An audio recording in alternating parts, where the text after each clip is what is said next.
Welcome to Really Cool Stuff for the Home podcast, sponsored by HomeWorks. And now with today's show on all the ways to improve your home is your host, Denise Sanchez. Hello, everybody. This is Denise Sanchez from HomeWorks, Really Cool Stuff for the Home, where we'd love to bring your products so that we can make your homework better for you.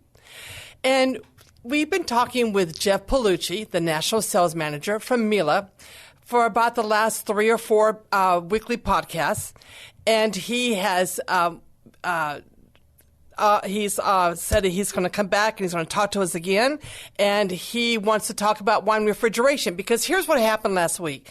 We were talking about their refrigeration. There was so much to talk about, we did not get to a certain category of their built-in refrigeration and under-counter offerings, and that's wine, the preservation and storing of wine. So we're going to talk about that today. But before we do, Jeff, you have a new screen behind you, and I love it. What's up with that? Where did that come from? Or are you there? Yeah, I'm actually standing in the middle of the road. No, it's a picture that I took last weekend when I'm not working. I cycle. I'm a cyclist, and So I was riding this route. This is in Tucson, Arizona, and this was it was so beautiful that I had to take the shot. It is beautiful. The look in front of me and behind me is exactly the same. It was a 62-mile ride. It was just awesome. Wow, I'm impressed. I had no idea that you did things like that. I thought I knew everything about you. Okay, so we were talking last week about the offerings of the refrigeration products that Miele did. They're amazing. They're the only ones in the market that have that self-cleaning condenser that is in pure genius. You know, it extends the life of the refrigeration, also the energy efficiency of it. Plus, we don't have to get back there and vacuum it. That's pretty cool. Yep. But there's also the category of wine refrigeration. And I think Miele has something to offer which is just phenomenal when it comes to wine. And I'd love for you to expand on the sommelier kits. I did say that right? Sommelier? Sommelier, yes, okay. Sommelier. So, and then you really have to appreciate wine and understand the preservation of wine and what it takes. So, Jeff, I wanted you to talk about that. What are the things that we're trying to do with the Miele Wine Refrigeration, or any company, to try to protect wine? What are those features? Well, you know, it's interesting. Well, let's break this into 2 discussions, because there's the storage and preservation of wine, and then there is the process of tempering wine. Now, tempering wine is when you're getting the wine ready to drink. Let's discuss that separately. The first thing you want to do is preserve the wine. And I'm sure you've seen what they call subterranean wine vaults, which is where you have the wine room is below ground. Right, like a Napa Valley. Yep. And the reason that they do that is because, number one, it tends to maintain a very steady temperature, a very steady humidity, and it tends to limit vibration from any source, either walking, driving by, sound, TV, stereos, things like that. Because one of the worst things you can do to wine is to let the bottles experience even minute vibration during storage, because any type of sound vibration or tactile vibration can prematurely age the wine, and all of a sudden a sweet wine can taste like vinegar. Oh, yeah. It just prematurely ages. So you want to, number one, limit, if not completely eliminate, exposure to vibration. The second thing you want to do, since there are a lot of natural corks out there, you want to make sure that the humidity level is not only properly concentrated, but it's not so high that it grows mold, but not so low that it allows the cork to dry out and it loses its seal. And the last thing you want to do is protect it from any type of ultraviolet or infrared light. Because, as a matter of fact, that's why a lot of wine bottles are dark. It's to help prevent exposure of the wine to even light in the grocery store.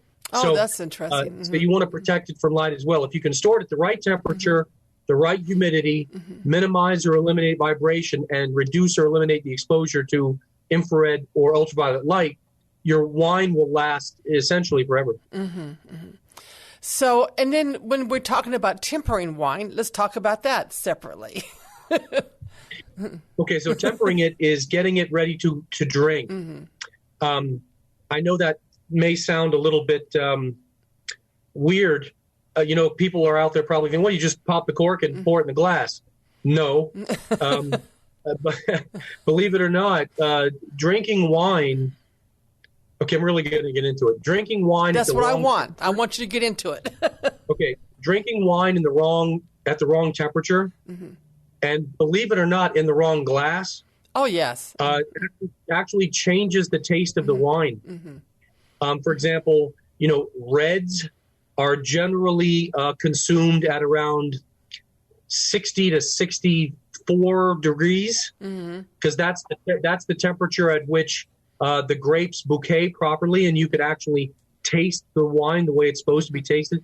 There are some crazy radicals out there right now online that are touting drinking red wines at 57 degrees. They are radicals, absolute radicals. I mean, they should be in prison somewhere. You should never drink wine at 57. And then there are the white varieties of grape where you're really going to drink those in the mid 40s. I mean, low to mid 40s. Sometimes you get up into 46, 47, but really 43 to 46 is where you're going to drink those. And that's actually where they taste good. Right. Like if you drank a white wine at 63 degrees, it would taste sour. And if you drank a red wine at 42, it would taste like just cold water with a slight aftertaste. So there are temperatures that you want to get the wine and the bottle and the decanter and the glass to all the same temperature where that grape bouquets properly, and it literally changes the taste of the wine. It's an astonishing thing, but it really does. I sell Riedel stemware. And that's a very, very good stemware. And they also, it's made in Germany, and they also make a type of wine glass for every type of wine you can imagine. Wines I never even heard of. And it makes a difference. So I sell them. So my guys, they would sell maybe the red wine, the typical white wine. They would never go in more than that. And so we had a wine tasting to show them how it made such a difference. So we took some wine and we put it in like a regular everyday stemware, right? And then we put it in a red plastic cup. Talk about awful. And then we put it in an appropriate stemware, for that type of wine. And even my guys who were not really wine drinkers, they were beer drinkers or, whiskey, whatever, they noticed a huge difference. It does make a difference. And the temperature along with the correct stemware, the correct, vessel, it does make a difference. Also, aeration, like you were saying, you should open your red wines about an hour before you're going to drink them, right? So that it gets the proper aeration. Yeah, you want the wine to warm up to the right temperature, and you want the wine to breathe. And the glass, a lot of the things with red wine, when it comes to red wine, you actually want your nose to be in the glass, right? Right. But with white wine, you don't. So there's the shape of the glass, the shape of the rim actually determines how you taste it, smell it, and where the wine hits your tongue. And it changes everything. And if you can get all of that lined up, the bottle, the wine, the decanter, the aeration, and the glass, all aligned for that wine, it is like two completely different wines being tasted. It's just awesome if you do it correctly. And that's exactly how we designed the sommelier set in our wine storage units. Oh, yes. I'm glad you're talking. All of those stars. Yeah. Talk about that, because that is with their sommelier kit, you can buy their regular wine grottos, either the full size or the under counter grottos. But on some of the models, they actually have a sommelier kit. Expand on that, what it is.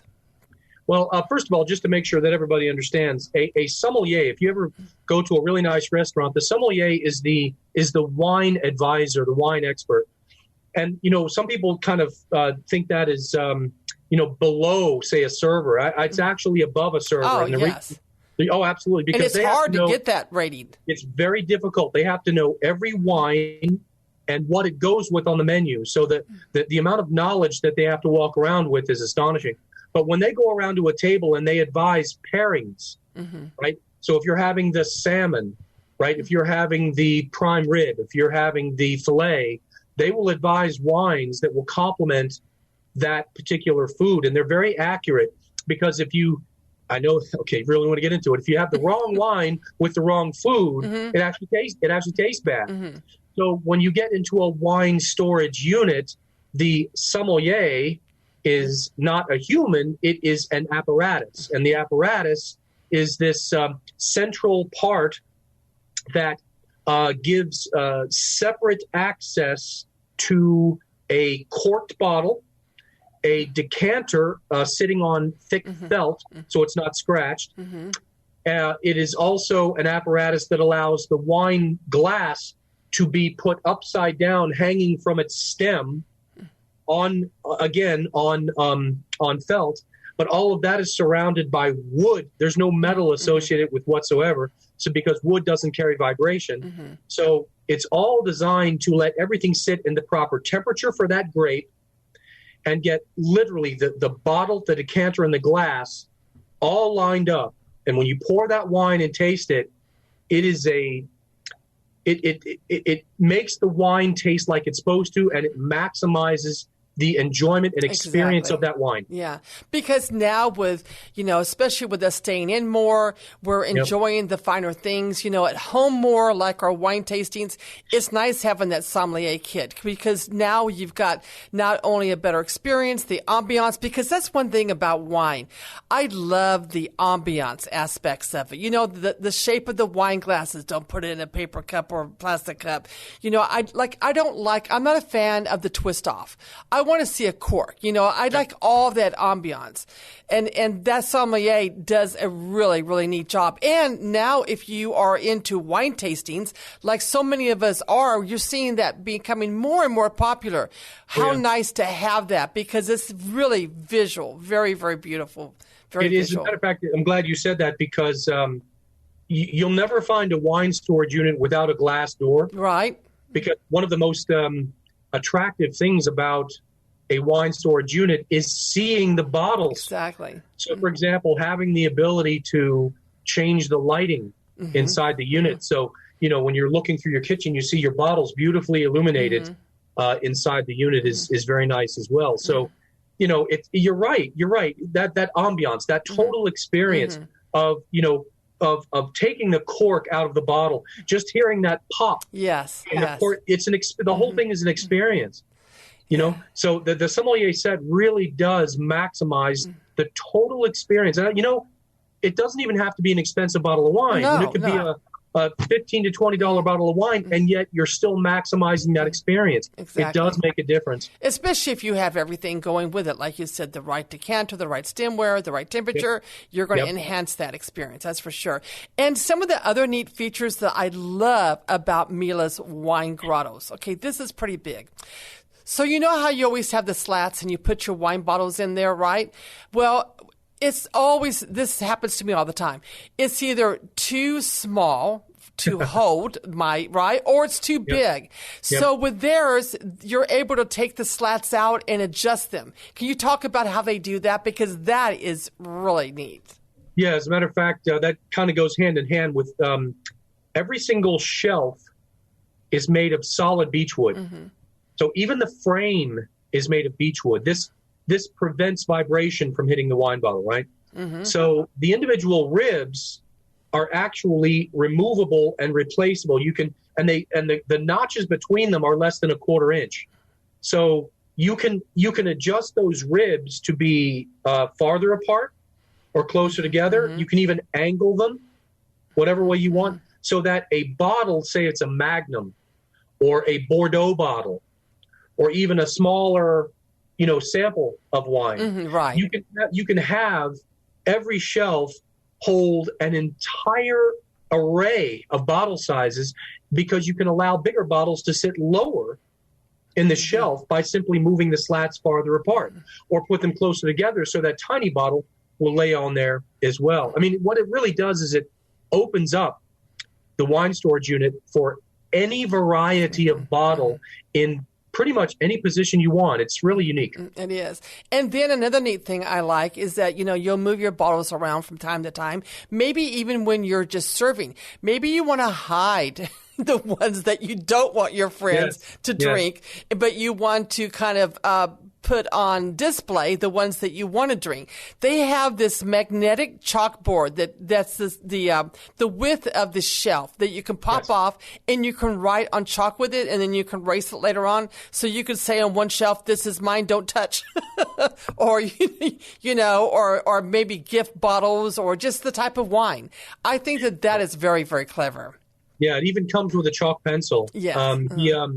The whole idea, believe it or not, even though I think I kind of like your approach better, but the original design intent was to minimize the need to open up the door and pull out every shelf looking for your wine, because what you're doing is you are unnecessarily moving the wine. Right. Oh, that's you don't clever. want to move the wine. Exactly. So you can just write, here's my Merlot that I'm looking for. You just write it on the shelf. You look through the glass door. Oh, there it is. Open up the door, pull one shelf, one wine, put it back, and you're good. So it minimizes movement. And then we have several offerings. So what I love is that you have a 24-inch wide by 84-inch tall built-in piece. You can do a wood frame around it on glass, or you can do the stainless steel. You also can put two of them together to have like a French door. It looks like one unit. So that's kind of cool. So then they have another one that's the 84 by 24 that does not come with the sommelier kit. So if you just don't think that's, your cup of tea, or you never would use that, then you would have the one without it. But then they have another couple of offerings where they're under counter. So they have a dual zone, and then they have a single zone with the sommelier kit. Can you talk about those offerings? Yeah, as a matter of fact, the zones themselves, the 84-inch units have 3 zones. The under counter units have either 1 or 2 zones. And if you get the 2 zone, you can get a sommelier kit. So one zone. One zone. You can get an under counter 1 zone with a sommelier, and then put bottles underneath it if you want to. But the whole idea is that the zones are there for you to, for lack of a better word, dial in that zone for whatever you want to do. For example, if you had the one of the 3 zone full heights, a lot of times what people do is they'll use the bottom zone because it's got an extra row in the bottom zone. They'll use the bottom zone for storage of everything. So they'll have their whites, they'll have their reds, they'll have their pinks, they'll have their champagnes. Everything is stored in one temperature. And that's actually accurate because in a wine storage vault, everything is stored at one temperature. Right. Okay. It's when you go to drink it that it has to be put in a different temperature, either cooler or warmer. So they'll use the middle zone as a kind of like full-time tempering of one variety, and then the top zone as another full-time tempering of another. And you can do the same thing in the under counters. So, it's a matter of, if you entertain a lot. I mean, these things will hold 103 bottles, depending on the diameter of the bottle. So you can, the wine in there can cost a lot more than the entire unit itself. Exactly. Right? In fact, I had one gentleman that I was talking to. I thought that he was kind of concerned about the price. He said, no, he goes, I have one bottle that's worth $10,000. That's not it. I just want to make sure that this is going to take care of my, my issues and take care of my wine. Yeah. As a matter of fact, somebody like him, he would love the sommelier set, but even if he got the 3 zone without the sommelier, you can still use those zones to temper. It's just that there's no place to put glasses or a decanter, and you remember the sommelier even has those pull-out pocket drawers. I know. That's so awesome. Yeah. I mean, people love to store the corkscrew in there, pencil in there. Even people like to save corks. That would be me. I have a huge basket of corks. So you can do anything in there, yeah. I don't know what I'm going to do with them, but I honestly don't understand that, but there's a lot of people that collect corks. I do. I know. One day I'll find something crafty to do with it. My granddaughter says, Mimi, you sure do drink a lot of wine. I said, no, I got a lot of friends that help me out. But yeah, Mimi drinks a lot of wine. Blame it on your friends. Absolutely. So on the under counters, what I also think is kind of neat, and on the built-ins as well, is that on the under counters, there's no handle, although they did come out with a new model, didn't they, with a stainless steel door and a handle. It's almost here, yes. Okay. But it's black glass. It's beautiful. And you just touch the door and it opens up. Now, if someone was to touch it accidentally, it would close by itself unless you pulled it all the way open. I think that's really cool. But talk about how on the full-size built-ins, say you have a whole bunch of wine bottles, that you're trying to help with your friends. Tell me what that could do. So if you were carrying all those wine bottles that your friends are going to drink, all you have to do is just nudge the door, and the opening mechanism will break the seal, push the door open a few inches, and then you can get your elbow around it, and the door's counterbalanced. So then it just opens up very, very freely, and you have access to everything. If you bump into it accidentally, it does close itself.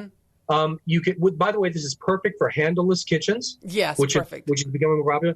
But you can also set it for pull to open, not just push to open. So instead of pushing it and waiting for it to push itself open, you can literally just pull the handle slightly, and it pushes again for you. So it's one motion instead of two. So there's all kinds of ways that you can dial that unit in. You can even adjust each zone's lighting. You can even adjust each zone's temperature and humidity. So, with the new electronics, you can adjust all of those things and just dial it into exactly what you want it to do. And since you don't ever have to vacuum the condenser coils, you don't have to worry about it failing and you losing $20,000 worth of wine. Exactly. And that could happen very easily. Right. Yes. Absolutely. And also, too, what's the deal with the Wi-Fi? Don't they have a Wi-Fi mechanism that will you could set up to your alarm system? Yep, absolutely. So with the wine system, you can actually download the app on your phone or your tablet or whatever, and you can set up the system to alarm you if something goes wrong, if one of the zones warms up. You can actually tell a zone, okay, I know you're in storage mode now. Now I want you to temper, right? And I want you to temper red. Or I want you to be at 62 instead of 53 because those 5 bottles in there, I'm going to be drinking them this evening. So let's go ahead and get you tempering at the right temperature. I mean, it's essentially being at the unit without being at the unit. Right. And I can see someone that travels a lot. That would be really important if they have their, wine, being protected, and they would want to know, like maybe the electricity went off. There was some kind of an emergency, a hurricane or whatever. Absolutely. So you'd have your next door neighbor be able to go in and get all the wine so they can drink it before it goes bad. all $20,000 worth of wine. Oh my gosh, I can see that. I want to be that neighbor. Now, another. You're such a giver. That's amazing. Okay, seriously. Okay, so now there is a new model that you all debuted at the Kitchen and Bath Show in Las Vegas last year. And that model is like the 84-inch tall built-in, but it's 2 zones, and it's a little bit shorter. And it is a fabulous price point. Can you talk about that one? Yeah, it's actually less than half of the price point of our normal ones.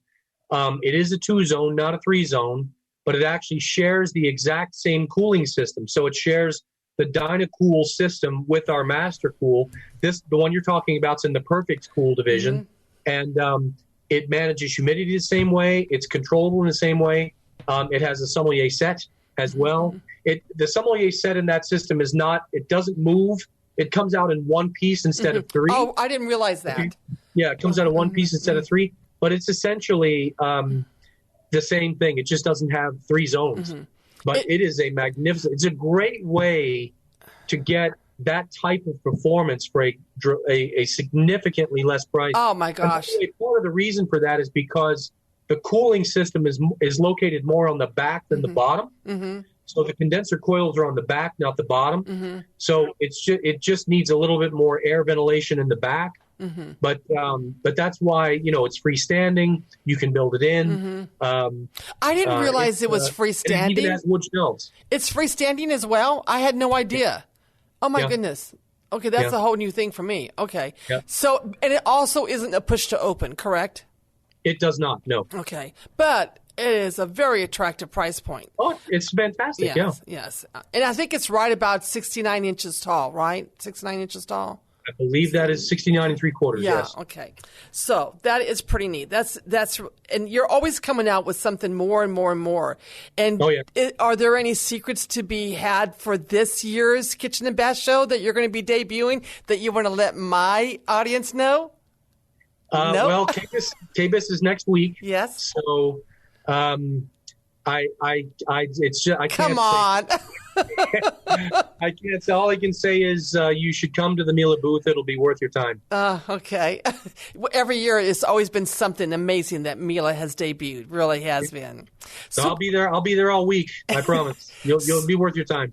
So what else can we tell our listening audience that I have missed out on the wine grottos that would be important? Honestly, Denise, I think the biggest thing people miss with wine is that, I think more and more people are learning to enjoy wine, not just enjoy wine, but enjoy it correctly. Mm-hmm. You know that wine tasting that you held? Right. Mm-hmm. You remember the expression on people's faces when they actually tasted the wine correctly? Mm-hmm. Mm-hmm. It was like a completely different wine. Like an epiphany, right? It's like, oh my gosh, what was I missing? I have been to those, and I can tell you the one that shocked me the most was brandy. A brandy tasting in the right glass at the right temperature versus not. Mm-hmm. But because so many more people are getting into not necessarily the really cachet expensive wines. No, it doesn't necessary. It doesn't have to be. Just very, very good value, medium-priced wines, anywhere from, say $15 to $50, okay? Mm-hmm. Making sure that you can reliably and repeatedly and consistently temper them and serve them correctly, it increases your appreciation for the wine that you're buying, no matter what price you paid. Mm-hmm. And this is such a big deal. And so more and more people are looking at wine storage units and this concept of a sommelier in a restaurant or a sommelier in a wine storage unit, because it really does make a difference. It's not hype. It's not a gimmick. It's not a joke. It's not a game. It actually makes a wine that's good into a totally different, wow, this is unbelievable experience. I cannot impress upon this audience enough how preparing the wine properly to consume is just as important as preparing a steak properly. Mm-hmm. And I think a lot of people get intimidated because of all the wine snobs and the very expensive wines. They think, or you go into a restaurant, a nice restaurant, let's say, and then you're just intimidated about, asking questions. Okay, what's a decent wine for a decent price? I don't want to spend $200 on a bottle. How about, maybe $20 on a glass? What do you got? Yeah, and just ask, because the information is there, and enjoy wine, because I have, when I was younger, I think apple wine, that kind of was, or Zinfandel wine, which I can't stand now. But, I like the red wines. I mean, you start to develop a taste, your palate gets more sophisticated, let's say. Well, my palate has definitely changed. I mean, when I was younger, Boone's Farm. When I was younger, Zinfandels and rosés were the things. And now I can't stand it. And now they're really too sweet for me. And so now I have definitely. My palate has refined, and I can tell you, I definitely am much more into your red varieties. Me too. I won't go all the way to a Merlot. They're a little bit too dry for me. But I'll go close to it. But I got to tell you, a lot of that had to do with learning how to properly prepare the wine. Right. And, of course, that involves learning how to properly store wine. Right. And what can ruin wine when you think it's sitting still. And then all of a sudden you take the bottle out and you pop the cork and it doesn't taste good. It's not that the wine is bad. It's that it changed while you were storing it. because of exposure to light or vibration or, anything like that. So just understanding the slightest little bit can make all the difference in what you experience. People walk into Total Wine and freak out because they see this warehouse full of wines. They have no idea where to even begin. And that's why what you said earlier is so appropriate. Just get one of the salespeople and start asking questions. They will make it so easy, and you'll end up with a true appreciation. And I'll tell you, there's nothing more relaxing than the right wine at the right time, consumed in the right way. It's a game changer for a bad day. Exactly. And I've had lots of those. In fact, I was having one of those when I came in here. Oh, my gosh. When I was riding this road last weekend, I had a glass of wine in my hand. It was great. No way. You're so crazy. Well, guess what? We are out of time again, Jeff. It cannot be. I don't know how you managed to do this, but you are so informative and you're so knowledgeable, but you make it so interesting and so fun. I just so appreciate everything that you do for us.